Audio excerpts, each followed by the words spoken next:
What's up, everybody? It's Snapper77. Welcome back to the channel.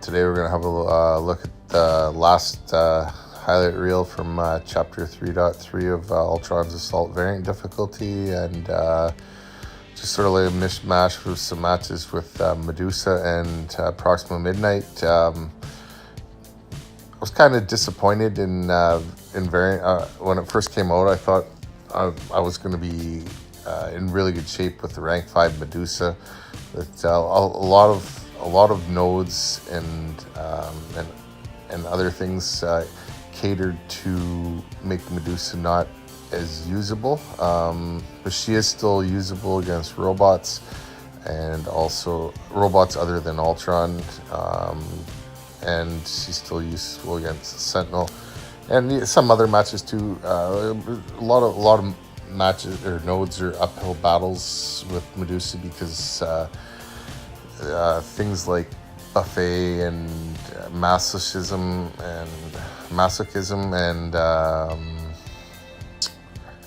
pillar, all those nodes, spite, they all make it really hard to use Medusa, because Medusa relies on buffs that she gets for offense, and she also uses a lot of debuffs like armor breaks and bleed, so all those nodes make it very difficult to use her. But there was still, like I said, she was very good for all the Ultron drones, because she could still power lock them as well as reduce their ability accuracy. And there's quite a bit of drones, so it was kind of nice not having to worry about any of the drones. Some of them can be annoying on some of the nodes and whatnot. And Proxima Midnight she's a pretty underrated champ for the most part. I took her rank 4 to help out with a few matches for Chapter 3. She's really good against masochism, and she's also very good against Korg, because she can parry Korg without him shrugging it off, and so she can do parry then light attacks, as you'll see coming up later in the Korg match. Looking here, we're into a Sentinel match. I think this match would have been pretty hard to do with a lot of champs. There's other counters you can use, but Medusa is by far the best counter for Sentinel. You don't really need to worry about, once you get him power locked, that's it. You don't have to worry about him building up analysis, and the more analysis he builds up, the harder he is to do damage, because he blocks crit and stuff like that. Other like Hyperion would also work well here too, as well as Corvus Glaive, and maybe a couple other champs might do pretty good against him as well, but Medusa for sure is definitely the best way to go. I didn't even fight all that great on this fight, and it was still easy mode.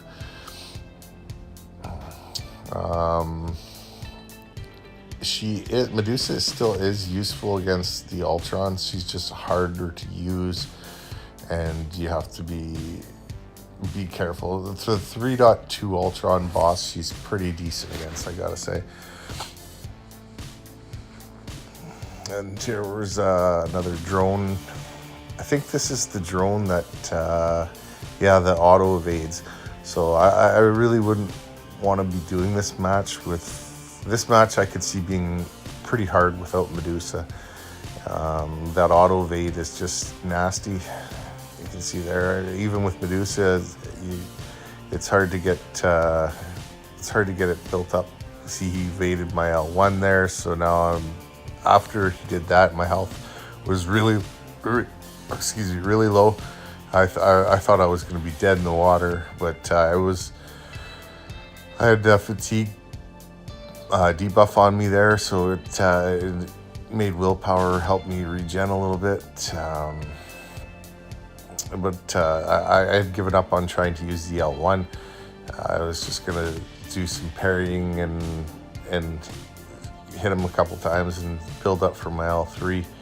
And then once I dropped my L3 on it, then there would be no more auto evade. So that was the plan here now after the failed L1.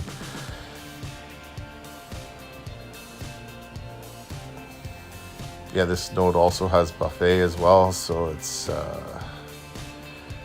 not a good combination for Medusa. But like I said, once she gets the armor chattered up, there's pretty much nothing that he can do. It's just pretty well all over after I drop this L3. It's just easy all the rest of the way. There's no more auto evade, no more power gain, no more buffet to worry about. It's just easy peasy.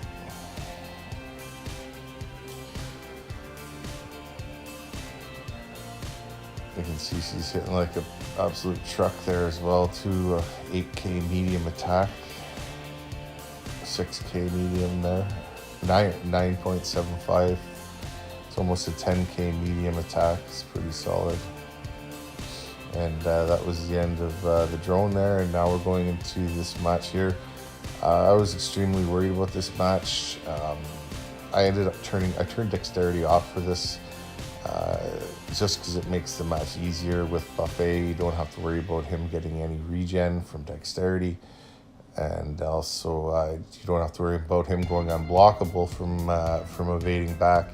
So the plan here was pretty simple. I was just going to parry Korg and do 4 hit light attacks until his armor, his rock shield was down. Then I could use medium attacks and specials. I had to block his L specials or his L1s because I had dexterity off, which isn't too big of a deal because I'm not very good at evading his L1 yet either. So I'm only about maybe 1 in 3 and 1 in 4. I knew I wasn't going to be able to get the solo on this. I was just trying to basically go in each time and do as much damage as I could.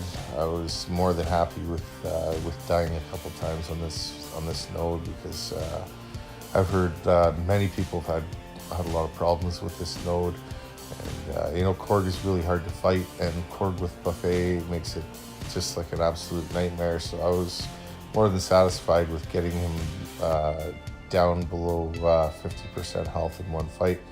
I should have had him on this match here, but I made a stupid mistake, and part of that is not having dexterity on. Probably cost me the solo on this one. I would have been fine if dexterity was on, but when you go to evade his L2 without dexterity, there's a little bit of a range. You need to be further back than you would with dexterity. And same with if you're pinned in the corner, and if he throws a heavy, you can't really evade it without dexterity. So that's one of the cons of turning dexterity off. But yeah, here it is coming up. I just didn't get out of the way of that L2 in time. Wasn't far enough back, and the bleed is just it's inevitable there that I'm going to be dead there. So I should have had him there, but oh well. Go back in one more time with Proxima to clean it up, and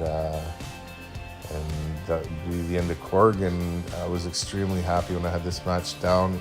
I felt like just some big weight was lifted off my shoulder. Well, that's my video, guys. I hope you guys enjoyed it, and hopefully help you out a little bit on your quest for 100%.